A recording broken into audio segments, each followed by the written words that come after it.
তো বন্ধুরা বন্ধুরা দেখে নাও, এটা দুধ গরম করেছিলাম, ঠিক আছে। এই দেখো সিমুয়ের পায়েস বসিয়েছি, আর কিছুটা দুধ এখানে ঢেলে রেখেছি। আর এখানে হয়েছে রুটি, রাত্রিবেলা রুটি হয়েছে।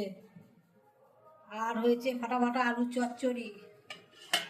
এই দেখো আলুর চচ্চড়ি, রাঁধুনি ফোড়ন দিয়ে, টমেটো দিয়ে, হলুদ নুন দিয়ে, কাঁচা লঙ্কা দিয়ে, ঠিক আছে।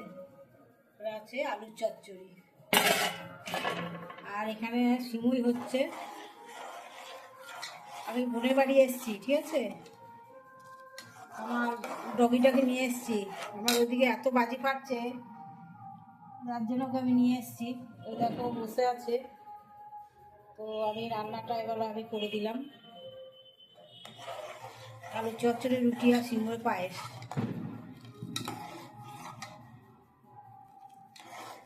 এটা হচ্ছে ভাজা সিমুই, বুঝেছো।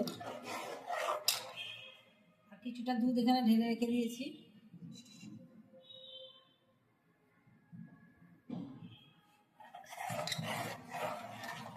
দুধ দিয়ে বানাচ্ছি, দুধ আর চিনি। খেতে খুব ভালো লাগে এই সিমুই পায়েসটা। তোমাদের কেমন লাগে জানিও। শুভরাত্রি, অনেক অনেক শুভেচ্ছা রইল তোমাদের জন্য। টাটা, আবার কাল দেখা হবে।